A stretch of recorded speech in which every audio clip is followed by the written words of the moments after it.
Video is brought to you by BetUS. Use promo code Iceman. You're going to get 125% deposit bonus, matching your initial deposit. All the other promo codes on their website is a split between casino and sports. If you use promo code Iceman, you're going to get 125% sports, which is what we do. Get with it. All right. So, man, that horrible fucking pay-per-view last week. Hopefully this one's better. But yeah, let's get with it. So we got the Rafael dos Anjos versus Rafael Fiziev in the main event. Pretty good main event actually. I'm actually pretty excited for this fight. So let's get into it. Let's start in the beginning, as I know you guys want my picks for the entire card. So first match, we got Ronnie Lawrence versus Saidyokub Kakhramonov. So Ronnie Lawrence is coming off some wins. I think he's got like 5 wins in a row. I remember he lost a decision to that Steve Garcia dude, but he had I think this is his second fight in the UFC, Ronnie's. His first fight was against Jose Johnson, which was in the Contender Series, and then he fought Vince Cachero and Mana Martinez. And he's taking on Saidyokub, who's coming off 3 straight wins on himself. And this is going to be interesting. Saidyokub, only 26 years old. He's from, I believe, Uzbekistan. And so he only has 1 loss or 2 losses on his record. One of those losses being to Umar Nurmagomedov. So I'm not going to take that I'm going to take that with a grain of salt. Meaning, Umar is just a beast. So I'm not, he's expected to lose that one. But other than that, he got knocked out with a flying knee in the 3rd round to Pipe Vargas. But then after that, he's been on a roll, 3 straight wins. This is going to be a tight one. Yeah, this is going to be a really interesting one. I think I'm going to side with Ronnie Lawrence on this one. I think, Ronnie Lawrence is he's a good grappler. If you guys see here, look at the takedown average, 9.15 takedown average. And, he's almost 80% with those takedown accuracy. And I think it's going to be pretty even on the feet. But I haven't seen too much of these guys, so don't take my word for it. But I'm taking Ronnie Lawrence on this one. Next, we got Kennedy Nzechukwu versus Karl Roberson. I'm not a fan of Karl Roberson. I don't think he's very good, and I think he's on his way out the door. Kennedy Nzechukwu, he's coming off 2 straight losses. One of them was to that Deun Jun guy who's like undefeated, so I'm not going to really give that one too much. And then the other one, he lost to Nikolai Nigaramanu, who's on a 3 or 4 fight win streak, or I think it's 3 fight win streak. But what impressed me was, do you guys remember that Carlos Ulberg guy? He was Israel Adesanya's training partner, and he was fought, I believe, not the Izzy fight, he fought the week before the Izzy card. And Izzy and Volk were in the crowd and at the Apex, and Carlos Ulberg knocked Buddy out. So Kennedy actually knocked out Carlos Ulberg, which is pretty impressive. So also, Karl Roberson is coming off 3 straight losses, and those 3 straight losses are all finishes in the 1st and 2nd round. So he lost to Marvin Vettori. He got choked out really quickly, and then he got he got heel hooked by Brendan Allen really quickly in the 1st round, and then Khalil Roundtree knocked his head off and some body kicks. Sorry, I don't know if it was a head kick or forgot exactly how Khalil knocked him out, but I believe it was hooks and body kicks. Yeah, man, I'm gonna go with Kennedy. on that one. I'm actually surprised that it's even odds. It's actually a pretty good bet. I'm probably going to bet on Kennedy on this one because not really feeling what's his face, Karl Roberson. I think they're going to cut him if he loses one more. So next we got Tresean Gore versus Corey Brundage. Corey Brundage coming off a guillotine choke win over Dalcha Lungambalu. Don't know how to pronounce his name. And before that, he lost to Nick Maximov, who was undefeated at the time. So not bad. And then Tresean Gore, I'm surprised he is here. You only got 4 pro fights and you're in the UFC. That's I don't know, who is this guy? Does he have some crazy background like a Pereira? Because four pro fights and you're in the UFC, like that's something you see in the women's division, not so much the male division. I'm not taking away anything from the females, but coming into the UFC with 4 pro fights, it's that's pretty unheard of. Call him Mr. Vicious, and he's coming off a loss to Brian Battle, unanimous decision. I know he was on the Ultimate Fighter. Yeah, this is a tough one. Corey Brundage. Yeah, it's this one. I'm going to go with Corey Brundage on this one. It's not a guaranteed, but I just think the experience. He's got 9 pro fights compared to the 5. I don't know Tresean's background really. Haven't looked too much into him, but I think I'm gonna go with Corey. But don't take my word for it on that one. Next, we got Aiemann Zahabi, Faraz Zahabi's brother, versus Ricky Turcios. I remember Ricky on the Ultimate Fighter. He was a young kid back then. He's only 29 right now, I believe. Coming off 4 straight wins. His last fight, it was a split decision though, over Brady Highstand. And Aiemann Zahabi, he's good. I mean, he's got the name because of his brother, but he is coming off a big win over Draco Rodriguez. He got a huge knockout over Draco, but Draco Rodriguez has got 3 straight losses. And yeah, this is I'm gonna take the over on this one. I think this fight is gonna go over 2.5. Yeah, I'm gonna take this fight to go over. Ricky being a huge favorite, I wouldn't be surprised if this goes Ricky's way, but I think I'm just gonna bet the over on that one. So over 2.5. Next, Michael Johnson, Jamie Mullarky. Geez, Michael Johnson here, plus 200, huge underdog. He is 50-50 in his fights, but he was losing to top guys, you know what I mean? And he's got big wins over a lot of top guys.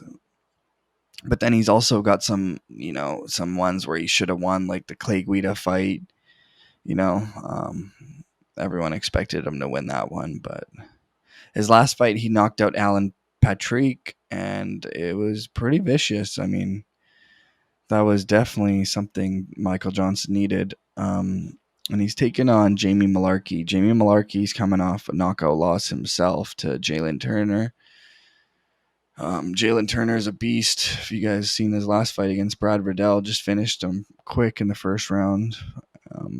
And then before that, he's knocked out Devontae Smith and knocked out Kama Worthy.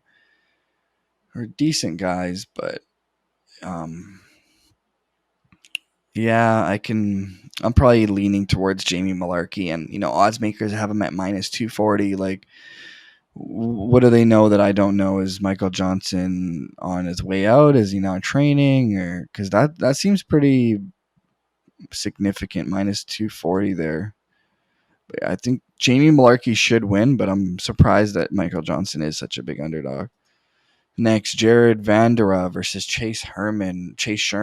Both guys probably should not be in the UFC. I don't even know why. these guys are in the UFC.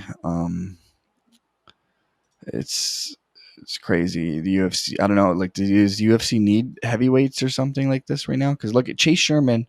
He's coming off 4 straight losses, dude. Last 2 losses are submission losses, and he's losing to guys like Andre Arlovsky. I mean, Andre Arlovsky's like close to 70 years old now. Just been doing the damn thing for so long.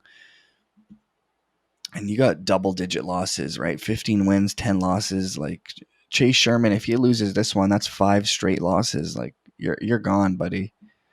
And I never want to say that about someone losing their job, but dude, if you don't win this one, you're gone.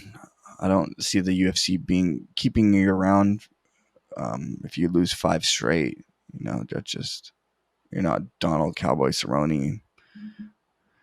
And Jared Vanderaa, he just got scarf holded by that Alexei Olenek, the like guy who pulls mount and Ezekiel chokes people. And before that, he lost a split decision to Andre Arlovsky.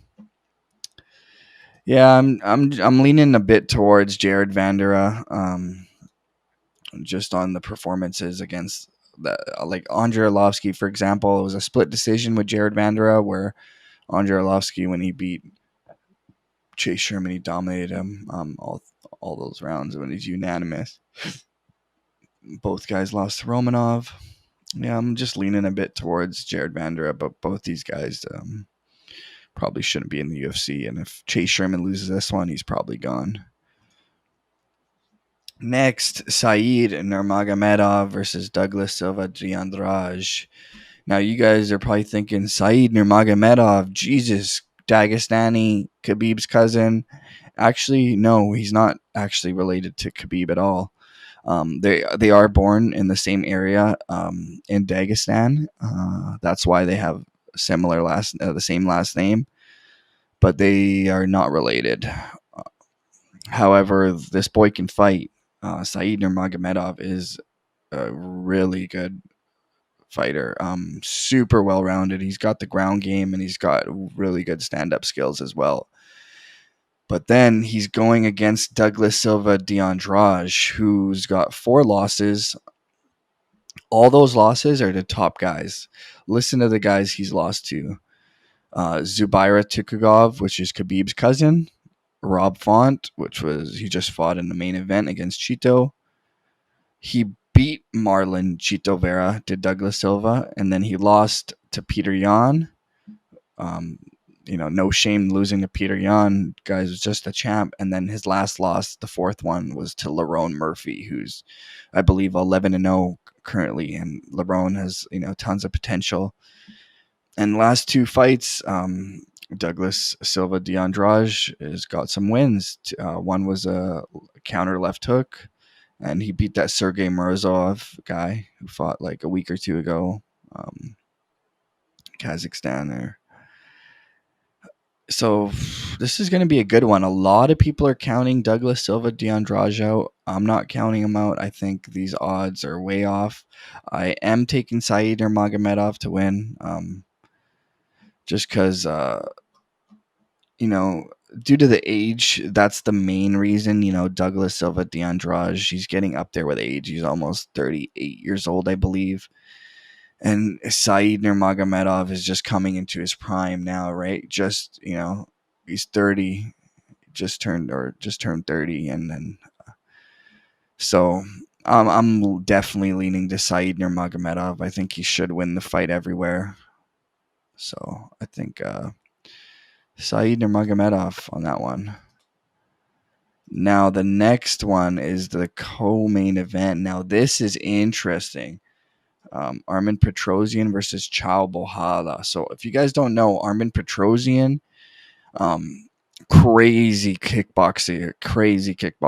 He's actually the brother of the legend Giorgio Petrosyan, which was one of the best K1 kickboxers around back in the day. Giorgio Petrosyan, monster kickboxer. I don't know if he's still fighting for glory or whatever, but Giorgio is a beast, and so was Armen Petrosyan. Armen Petrosyan must have had, dude, I think he had like 70 kickboxing fights or more, like crazy amount of kickboxing fights.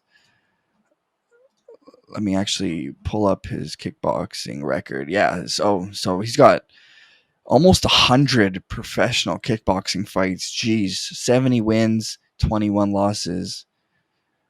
That's crazy. So almost 100 professional fights if you include mixed martial arts with kickboxing. Close to 100 pro fights for Armen Petrosyan, and he's in here plus 170 underdog. That just tells you what the UFC thinks of Chao Bohala. Um, Height difference you can see is 6'3" to the 5'10". Now this reach, so Chao Bohala is 4 inches shorter, but he's got a longer reach.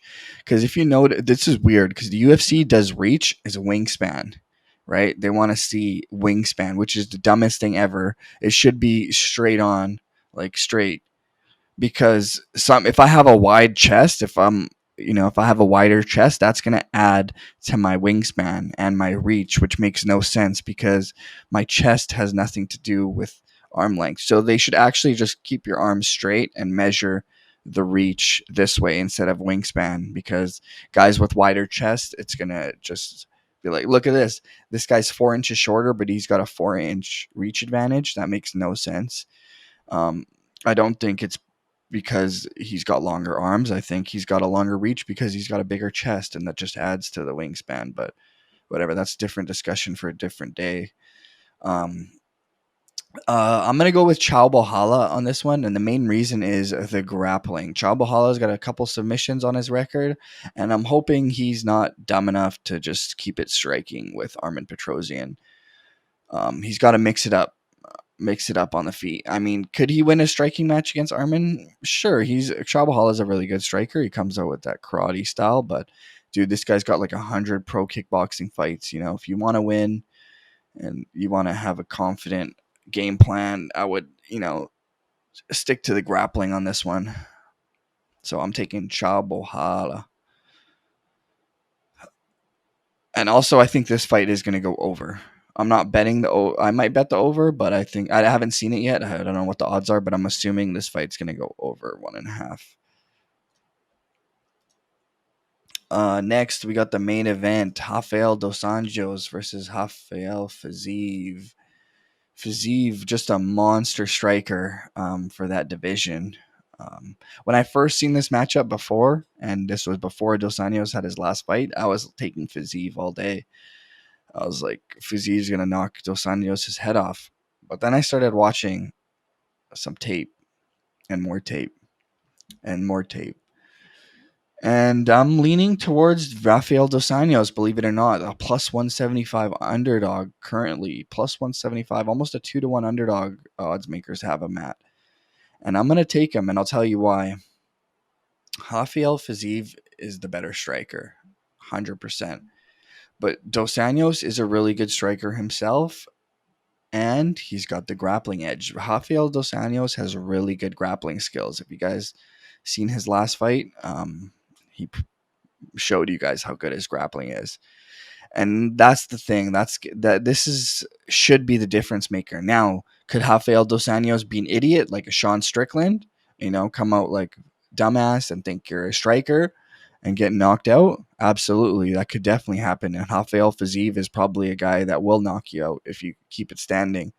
But you got to at least threaten the takedown. I'm not saying Rafael dos Anjos has to get the takedown, but if he wants to change the dynamic of the striking, you have to threaten the takedown.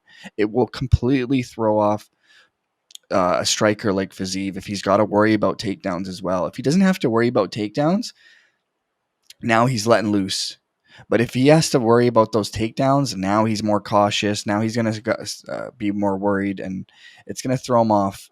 And, I think Rafael dos Anjos has to mix it up. Even if he doesn't want to wrestle the whole 5 rounds or whatever it may be, he's got to at least threaten with the takedowns and mix it up. And I think doing that, he can win the fight. So I'm going with the underdog, Rafael Fiziev. I've currently only made 2 bets on this UFC. They haven't came out with method of victories or anything like that. So I'm going to post my bets here. First bet, I parlayed Chao Bohala with Nurmagomedov. And if you guys parlay them now, you're going to double your money. $100 wins you $98. So double your money pretty much there. And Rafael dos Anjos, I'm going to take him on a single. On my website, I believe it was plus 162. Some websites plus 175, even better. So I think Rafael dos Anjos, if he comes out with the right game plan, doesn't pull his Sean Strickland, and decides to grapple, mix it up, I think he can win this fight. I think it's a winnable fight for dos Anjos. And yeah, so hopefully our picks pull through this weekend. Definitely on fire for the fight night. So if you guys are feeling my picks, take it. If you're not feeling it, don't take it. Like I always tell you guys, make sure my picks in line with your picks. If you guys be like, okay, I'm feeling Saeed Nurmagomedov, and then you guys see I'm feeling him too. Okay, we're both feeling him. Our picks in line. Now I'm gonna bet him. And some people might be feeling Dos Anjos, and not many people are feeling Dos Anjos. He's an underdog, but maybe some of you guys out there are feeling him. So you're like, okay, Iceman's feeling him. Hey, I'm feeling a little more confident now that Iceman's feeling him too. So it is what the fuck it is. But good luck out.